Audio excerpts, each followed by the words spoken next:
땅에 태어나기 전에 어머니 태중에 있으면서 이제 교회에 나오게 되었던, 그러니까 모태신앙이라고 말하는 이들은 이제 주일에 교회에 가지 않는다는 것은 상상조차 하기 힘든 일입니다. 그런데 저는 10여 년 전에 뉴저지에서 사역할 때 주일에 교회에 가지 못한 적이 있습니다. 2010년 겨울 한 날이었는데요. 미국 이 동북부 지역에 폭설이 덮치면서 토요일 저녁부터 시작된 눈이 밤새 그치지 않고 그래서 20인치를 넘어서 30인치가 넘게 쌓이게 되었습니다. 그날 주일 이른 아침에 제가 교회로 가려고 출발하기 위해서 차에 눈을 치우고 있었는데, 그때 학교 기숙사에 저희 내외가 살았을 때 그 학교를 순찰하는 경찰이 와서 묻습니다. 너 지금 뭐 하니? 그래서 제가 오늘 썬데이에서 교회 가려고 한다라고 답을 하니까 경찰이 Are you crazy? 이러더라고요. 너 지금 제정신이냐? 그래서 나는 지금 가서 교회 할 일이 있기 때문에 빨리 가야 된다라고 했는데, 경찰이 지금 눈이 너무 많이 와서 이 시리도 포기했다는 겁니다. 그래서 로컬 길도 눈을 안 치웠을 뿐 아니라 하이웨이 길도 눈을 전혀 치우지 않았기 때문에 갈 수가 없다는 거죠. 그래서 또 이런 얘기도 했어요. 죽고 싶으면 가라고 그러더라고요. 그래서 제가 담임 목사님께 전화를 드렸습니다. 그러니까 목사님이 지금 교회에 오는 모든 길이 눈 때문에 그대로 막혀 있기 때문에 아무도 올 수 없습니다. 저도 가지 못하고 있습니다. 그러니 다들 가정 예배로 주일을 보내게 하죠. 그래서 제가 이 교인 비상연락망을 통해서 교인들에게 전달했습니다. 그리고 저도 그날 난생 처음, 태어나서 처음으로 주일에 교회 가지 않고 교회 못 가고 집에서 예배를 드렸는데요. 아침부터 너무너무 이상한 거예요. 그런 느낌 아세요? 주일 아침에 집에 있는 그 느낌. 근데 주일 오후에 눈이 감사하게 일찍 그쳤습니다. 그리고 그날 저녁에 교회에 갔는데 그날 교회에 못 왔던 분들이 저녁이라도 모이셨어요. 그래서 서로들 고백을 합니다. 내가 교회에 오는 것이 너무 당연히 여겨졌는데 이게 못 오게 되니까 온다는 것이 참 감사하더니 같은 고백을 함께 나눴습니다. 그리고 다시는 그런 일이 없을 거라고 생각했는데 2020년 코비드 19 사태를 지나면서 우리가 교회에 마음껏 편하게 올 수 없다는 것을 다시 한번 경험하게 되죠. 모두가 교회에 올 수 있다는 것, 교회에 오는 길의 그 소중함을 다시 느끼고 또 감사하고, 하지만 지금은 이 어렴풋이 그때의 기억을 가지고 교회에 나옵니다. 구회자가 이제 유저지를 떠나서 한국에서 사역을 할 때 전과는 비교할 수 없을 정도로 눈이 참 많이 왔어요. 그렇게 눈이 많이 오는지 그때 교회하고 사택하고 거리가 한 1마일 정도였습니다. 그러니까 1.5km니까 저도 이제 항상 걸어 다니고 길면 한 20분, 짧으면 15분 걸리던 거리였습니다. 그러니까 눈이 왔다고 해도 교회에 못 갈 일은 전혀 없었어요. 눈이 아무리 와도 교회에 갔는데, 한 가지, 혹 그 전날 저녁에 눈이 와서 밤새 그치지 않고 계속 이어지면 당연하게 이 전체 교역자들이 새벽 3시에 교회 마당에 모였습니다. 계속 눈이 오고 있는 상태면 통보가 와요. 메시지가 전 교역자 집합. 그 소집 명령이 떨어지면 3시 반에 교회에 모입니다. 그래서 빗자루 들고 제설삽 들고 스노푸셔로 눈을 다 치웁니다. 그럼 새벽 4시 반, 5시에 있는 새벽 기도회 교인들이 올 수 있도록 교역자들이 눈을 다 치워놓는 겁니다. 눈을 다 치우고 나면 교회에서 교역자들에게 아침밥을 먹으라고, 국밥 먹으라고 한 명에게 한 명당 10,000원씩 줬어요. 10,000원씩. 근데 제가 섬겼던 그 교회의 전체 부교역자, 이 부목사님들이 70명이 조금 넘었습니다. 그래 한 명당 10,000원씩 주면 한 70만 원 정도. 직원분들도 와서 치우니까 그분들도 가면 눈 한 번 오면 한 100만 원 정도예요. 밥값만. 1년에 한 10번 정도 눈이 온다고 생각하면요, 한 1,000만 원 정도는 밥값으로 나가는 거죠. 그 재정이면, 그 돈이면 제설차를 살 수도 있고 조금 더 좋은 제설 기계를 살 수도 있어요. 훨씬 더 효율적이고 경제적이에요. 그래서 제가 왜 이렇게 다들 이 새벽에 나와서 고생을 하고 있나, 그거 사면 되는데 왜 이렇게 고생을 시키나 라는 생각이 들었어요. 그런데 그 겨울 새벽에 눈 덮인 그 마당을 쓸면서 궁금했던 그 이유, 그 일의 이유를 조금 지나서 깨닫게 됐습니다. 나에게, 우리에게 섬기라고 허락하신 그 교회를 향한 마음이죠. 교회를 향한 마음. 또 이 교회를 향하는 교인들, 교회를 바라보고 나오는 그 교인들을 섬기려는 그 목사, 이 목회자의 마음. 이거는 그냥 돈으로 살 수가 없는 거예요. 물질로 할 수 없는 겁니다. 그 세상적으로 이성으로는 이해할 수가 없는 그런 마음. 그 마음은 섬김을 통해서만 몸에 체득되고 그 섬김을 통해서만 내가 그걸 소유할 수 있는 겁니다. 그래서 교인들을 위해서 교회의 마당을 깨끗이 하고 그 쌓인 눈을 다 치우는 그 목회자의 마음을 가지게 하려고 교회 재정이 상관없는 거예요. 그 한 번의 경험은, 그 여러 번에 반복되는 그 경험은 무엇과도 바꿀 수 없는 그런 가장 가치 있는 거예요.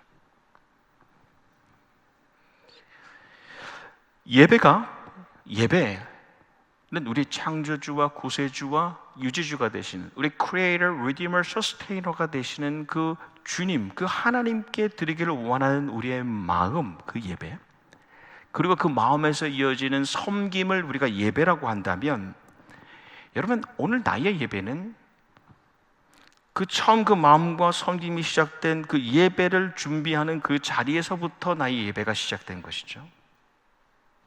그래서 내가 입을 의복을 준비하면서, 내가 드릴 예물을 준비하면서, 또 내가 전할 이 말씀을 준비하면서 나의 예배는 이미 시작되었어요. 그래서 고 방질 목사님께서는 목회자의 예배는 설교를 준비하면서부터 시작된다, 그렇게 예배를 한 번 드리고 그리고 이 강단에서 다시 예배를 드리게 된다라고 말씀하셨죠. 나의 마음이 주님을, 이 성전을 향하고 있는 한 예배는 계속된다. 그래서 예배는 내가 하나님의 임재 안에 있음을 인식하는 매 순간이다. 예배는 내가 하나님의 임재하심을 인식하는 매 순간순간이 내게 예배라는 A.W. 토저의 말을 조금 바꾸면, 내가 하나님께 마음 드는 모든 시간과 공간, 내가 하나님께 계속하여 그 마음을 두고 있는 그 시공간이 예배이다라고 하는 말을 바꿀 수도 있죠. 여러분, 우리 시편 말씀을 나누고 있어요.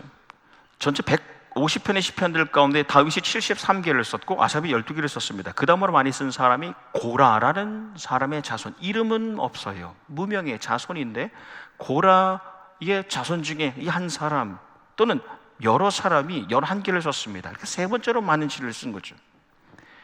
여러분, 하나님께서 하나님의 백성들에게 주신 많은 것들 가운데 특별히 하나님의 장막 또는 성막이라고 하죠. 그것을 주셨습니다. 그리고 우리가 잘 알듯이 성막에는 여러 부분과 기구들이 있는데 그거 아무나 다룰 수가 없었죠. 레위 자손들만 그것을 감당할 수 있었습니다. 레위는 야곱의 셋째 아들이죠. 야곱의 셋째 아들이었던 레위에게는 아들이 셋이 있었습니다.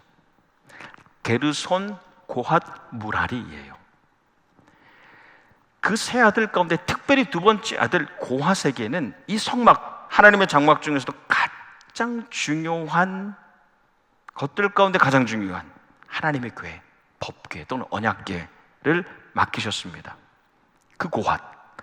그런데 그 고핫에게는 또 4명의 아들이 있죠.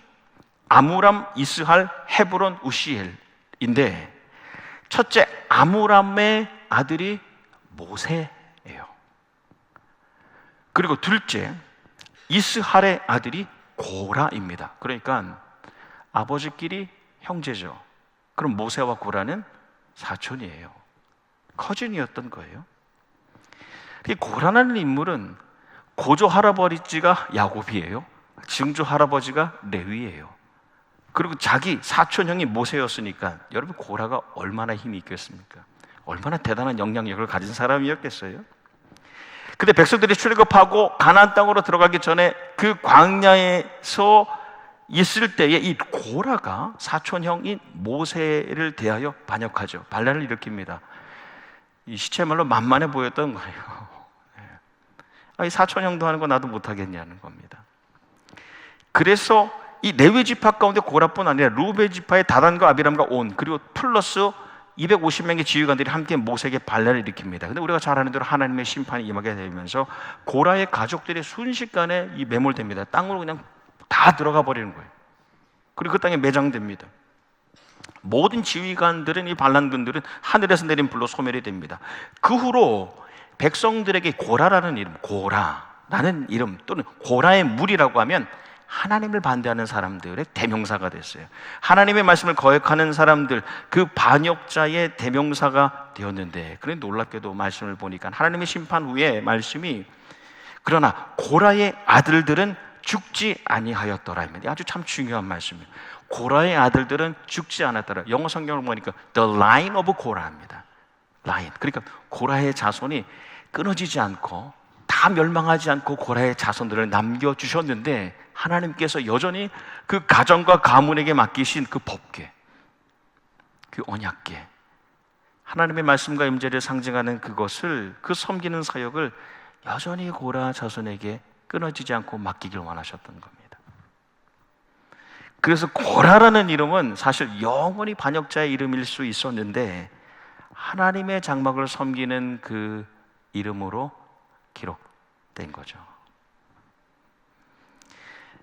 이 시편 84편 말씀은 이 컨텍스트 우리가 상황을 잘 압니다. 다윗이 아들 압살롬의 반역으로 떠나고 급히 나오잖아요. 예루살렘 성전을 급히 떠나 나옵니다. 도피하던 시절에 함께 다윗과 함께 도피하던 그 도피 피난길에 올랐던 고라의 자손, 이름은 몰라요. 그 사람이 쓴 시예요. 만군의 여호와여 주의 장막이 어찌 그리 사랑스러운지요. 영어로 How lovely is your dwelling place, Lord Almighty입니다. 그 시인이 딱 이 시를 첫 번째 1절을 딱 쓰는데 그 시작을 마라는 이제 히브리의 감탄사로 시작합니다. 영어는 how입니다. how. 얼마나, 이 시 첫 번째 얼마나 사랑스러운지요 입니다. 이 사랑스럽다는 에디드라는 것은 여러분 남녀간의 사랑은 좀 식을 수 있잖아요. 안 그래요? 부부가 여전하죠? 네. 근데 이 사랑은요, 이 물이 끓는 모습이에요. 절대로 이 물이 끓는 것이 그치지 않는 장면입니다. 계속하여 그 열정이, 그 사랑의 열정이 식어지지 않는 겁니다. 얼마나 사랑스러운지. 근데 그 대상이 사람이 아니에요. 말씀에 주의 장막, 주의 장막. 주님이 사시는, 임재하시는 곳. 그러니까 떠나와서 피난 와서 주님이 계신, 내가 예배드렸던 그 예루살렘 성막을 향하여 그리운 마음, 그 끓는 마음을 고백하고 있는 겁니다.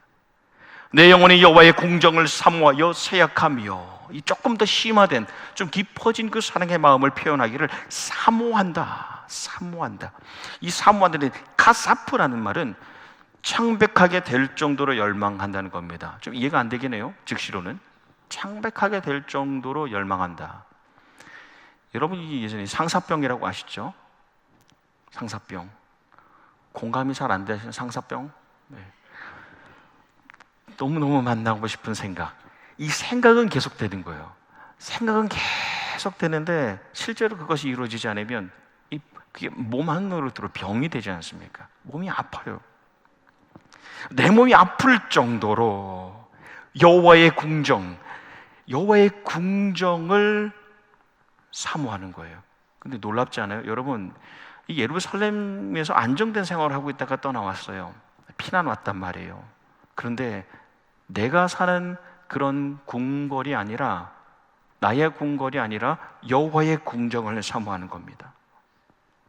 하나님이 계신 그 성막을 보고 싶습니다. 내 마음과 육체가 살아계시는 하나님께 부르짖나이다. 내 마음과 육체는 내 모든 전인, 내 생명, 내 존재 자체를 표현하는 겁니다. 내 전인이 모든 이 존재가 부르짖나이다. 이 전율한다는 뜻을 가지고 있어요. 내가 그곳에 다시 가고 싶은 마음에 이 몸이 전율 떨면서 흔들린다는 겁니다. 나의 왕 나의 하나님 만군의 여호와여, 이 하나님을 부르는 호칭들에 대해서 지난 시간 계속 나눴는데요, 여호와의 야훼, 신실하신 하나님 야훼, 엘로힘, 능력의 하나님, 전능하신 하나님, 모든 하나님의 호칭을 부르면서 하나님을 찾는 겁니다. 그 하나님을 절절히 부르겠습니다. 주님, 주의 제단에서 참새도 제 집을 졌고 제비도 새끼들 보금자리를 얻었나이다. 참새와 제비, 가장 작은 생명을 의미합니다. 미물이에요. 눈에 보이지 않는, 평소에는 보이지 않는 것들, 참새와 제비. 나도 마음조차 신경 쓰고 있지 않았는데 그 참새와 제비도, 그 생명도 주의 제단, 하나님이 계신 그 성전에 자기 나름의 삶의 터전을 만들고 살았다는 것을 기억해내는 겁니다. 나는 그곳에 가지 못하고 있는데 나의 눈에도 들지 않았던, 보이지 않았던 참새와 제비는 주의 제단에서 삶의 터전을 가지고 여전히 살아가고 있는 것이 너무 부러운 거예요. 나는 못 가는데 그들은 날아서 주의 성전을 향해 가잖아요. 주의 집에 사는 자들은 복이 있나니, 이 말씀 1절에서 4절까지 우리가 나누고 있는데 하나님의 성전, 이 메레카를 여러 가지 이름으로 표현하고 있습니다. 문학적으로 말이에요.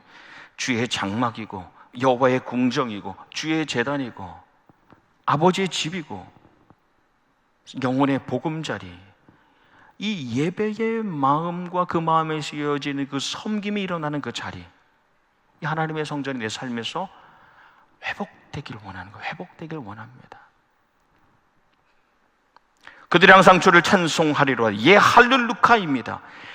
하나님의 그 예배가 드려지는 자리가 회복되기를 원하는 사람들의 삶에 계속 할렐루야, 하나님을 향한 그 찬양이 끊어지지 않기를 소망하는 거예요. 내 마음과 섬김이 끊어지는 그 상황 속에 있지만 다시는 이 마음이 식어지지 않을 것을 결단하고 선포하지만 못 가는 거예요. 너무 가고 싶은데 못 가는 거예요. 수십 년을 섬기고 자손 대대로 섬겨왔던 그 하나님의 성전에 가지 못하는 그 무력함을 탄식합니다. 여러분, 우리가 죽기 전에 단 한 곳을 가고 싶은 곳이 있다면 어딜 가고 싶습니까? 한 곳을 말하려면 어디를 말씀하시겠어요? 그 한 곳은 바로 하나님께서 우리에게 맡겨주신, 허락하신 이 삶, 이 자리, 주님의 집, 성전, 우리 교회. 주님, 내가 세상 떠나기 전에 교회에 한번 와서 기도할 수 있다면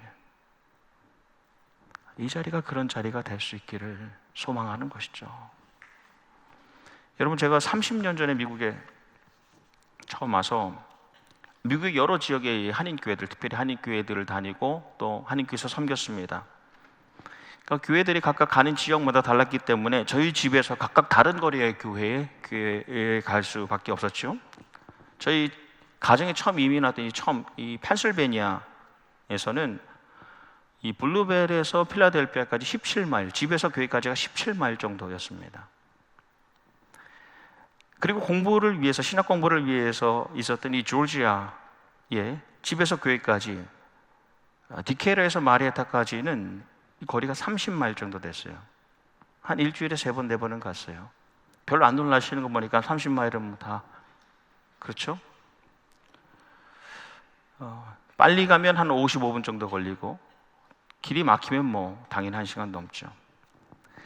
그 다음에 이어서 이 유저지에서 이 메디슨에서 티네까지는 그 전에 하나님, 제가 그 다음 교회는 조금 그래도 가까운 교회 섬기고 싶습니다 라고 간절히 구하지는 않았어요. 그냥 그 소망이 있습니다. 그런데 이 유조지 갔을 때는 31마일, 1마일이 더 늘었어요. 50km, 일주일에 한 4번은 갔어요. 기본인이 1시간 10분. 좀 차 막히면 뭐 대중 없죠. 근데 저랑 같이 사역하는 분은 퀸즈에 사셨거든요. 유저리에서 퀸즈까지 넘어가는데요. 그 소위 말하는 쪼다리라고 합니다. 조지 워싱턴 브리지가 막히면 3시간, 4시간 금방 걸립니다. 근데 지금 캘리포니아에서는 제가 한번 보면 거리가 한 11마일 정도 돼요. 11마일. 그러니까 조금 한 20분 내외로 걸립니다. 근데 한 가지 깨달은 것이 있어요. 시대와 지역에 따라서 이 멀다라는 개념, 집과 교회가 멀다라는 그 이해가 너무 달라요. 참 다르구나. 주변에 한인교회가 드문 곳, 한인교회가 드문 곳은 한 30분 또는 1시간 가까이 운전을 해서 교회를 가는 것이 이상하지 않은 일이었어요. 어려운 일이 아니에요. 교회까지 40분, 50분 운전하는 것은 너무 당연한 것으로 여깁니다.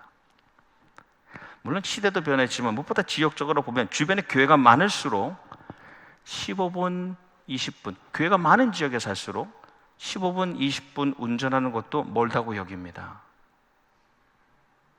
가까운 교회, 소위 좋은 소문난 교회들이 있는데 지리적, 물리적 거리의 문제가 아니죠. 우리의 중심이 어디에 있느냐에 대한 겁니다. 내 편의를 위한 생활이 아닌가, 신앙이 아닌가. 내가 차에 시동을 걸면서, 요즘 시동 이렇게 안 걸죠? 시동을 걸면서 나의 예배가 시작되었다면, 여러분, 하나님께서는 우리가 이곳으로 나오는 그 걸음걸음, 그 1마일 1마일마다 하나님의 영광 받으시는 건 아닙니까?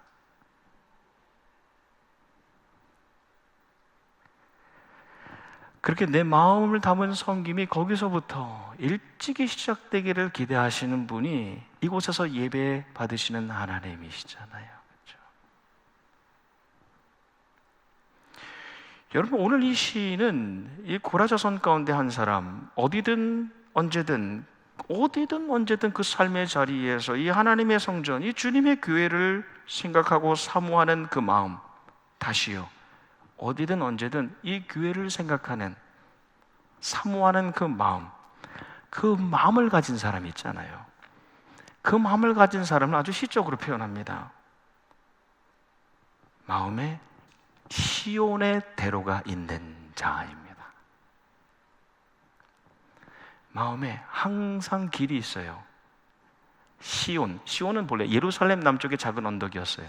근데 시간이 지나면서 하나님의 임재를 상징하는, 또 시온성, 예루살렘 성전을 상징하는 이름이 되었죠. 항상 그 마음에 하나님의 성전을 생각하는, 사모하는 그 길이 있는 사람이라고 아주 시적으로 표현합니다. 그 사람, blessed are those. Blessed are those. 선언인, 복이 있도다 입니다.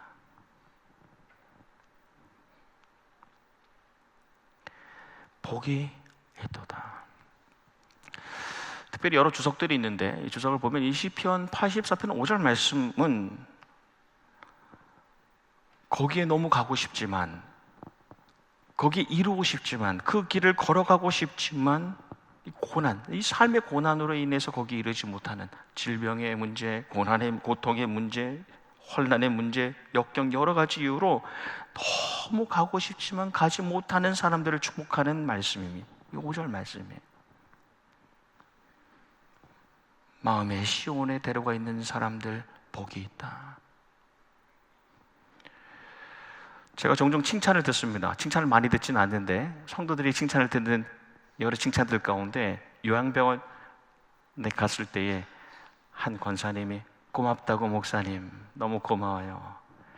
그전엔 이 온라인 예배가 없을 때는 그렇게 예배를 드리고 싶었는데 예배를 못 드렸지만 이제는 이 나성영락교회 본당 보면서 예배 드릴 수 있으니 참 고맙습니다. 항상 병상에 누워 있어도 그 생의 마지막 순간까지 그 마음에 시온의 대로가 있는 거예요. 제가 지난주에 이제 북한 지하교회 이야기를 간단히 나눴습니다. 오래전에 이제 1990년대 중반에 우리 기억하시겠습니다만 이 대단한 식량난이 있었죠. 식량이 너무너무 부족했어요, 북한에. 그래서 고난행군, 이 고난의 행군을 북한에서 하면서 그 당시에 300만 명이 넘는 사람이 죽었다고 해요. 300만 명이 아사로 죽었는데 다른 한면으로 봤을 때에 그 중에 이제 식량을 찾아서 국경을 넘는 사람들이 이제 여기서 죽으니 차라리 국경 넘어가겠다고 해서 국경을 넘어간 사람들이 한 30만 명 된다고 합니다. 근데 그들 가운데에 복음을 접한 사람이 있었어요. 그리고 복음을 접한 사람들 가운데 다시 고향으로 자기 지역으로 완전히 탈출하지 않고 다시 돌아간 사람들이 있었습니다. 그 사람들이 거기에 교회를 세웠어요. 근데 눈에 보이는 교회는 어려우니까 지하교회를 세웠죠. 그렇게 예배가 시작되었는데 한 번이 북한에서 공사를 하는데 잘 알려진 이야기입니다. 이 굴착이라고 하죠. 그 공사하려고 땅을 팠는데 거기에서 굴이 나온 거예요. 굴. 지하 예배 처소예요. 그리고 그래서 한 무리의 사람들이 나왔는데 누구겠습니까? 교인들이죠. 교인들이 다 끌려 나왔는데 거기에서 바로 직결 인민재판이 있었습니다. 그래서 목사님 부부 내외 그리고 딸, 사람들이 다 보는 앞에서 가장 먼저 딸을 죽였습니다. 목을 매달아서 먼저 죽였어요. 교수형이 처했어요. 그 다음에 사모님 죽이고, 그래 목사를 죽일 때에 그냥 죽여서는 안 된다. 저놈은 그냥 죽여서는 안 된다 하고 땅에 눕히고 땅을 고르는 로드롤러, 그렇게 순교했어요. 여러분이 카타콤을 합니다. 이 로마 제국의 박해 안에서 그 지하에 숨어서 그 굴에서 끝까지 예배를 드리는 그 예배 초소를 삼고 드렸던 그들의 무덤이 어디입니까? 예배의 자리가 무덤이 되었어요. 내가 아버지의 집으로 주의 궁전으로 삼았던 그 자리가 그들의 무덤이 되었습니다.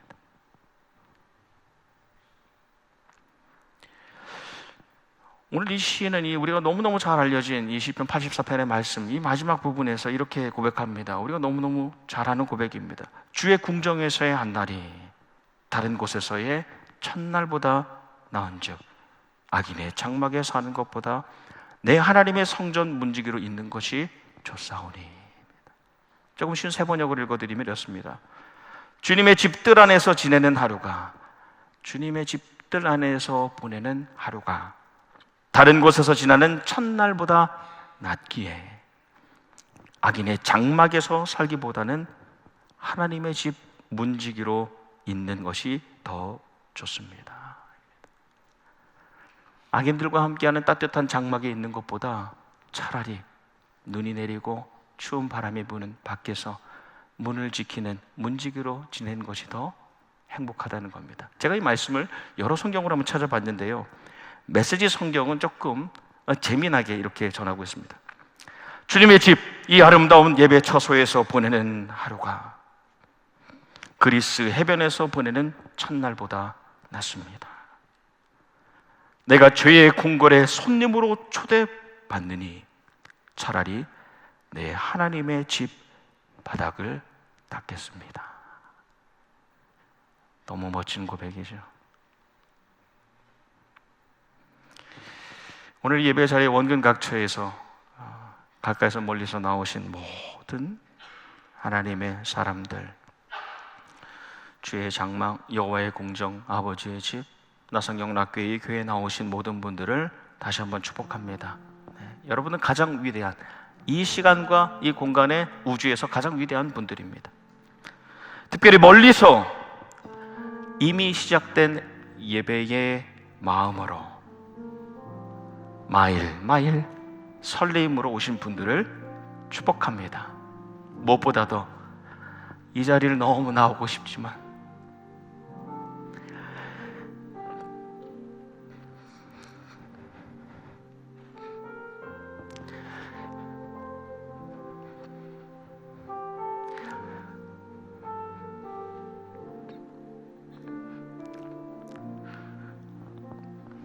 병상에서 예배드리는 평생 그 마음에 시온의 대로를 간직한 모든 분들을 주님의 이름으로 축복합니다. 이 다윗과 고라 자손은 그들의 간절한 찬양시 기도로 회복되어서 궁전으로 귀환하지요. 귀환합니다. 그런데 이 찬양을 잃어버리지 않았어요. 그 고난의 시간에 썼던 이 시를 잃어버리지 않고 모두가 함께 부르는 찬양으로 올려드렸고, 그래서 오늘 우리가 시편 84편 말씀을 함께 나눌 수 있게 된 것입니다. 우리 평생에 이 찬양을 하나님께 올려드리는 마음의 시온의 길이 있는 우리가 되기를 주님의 이름으로 축복합니다. 아멘.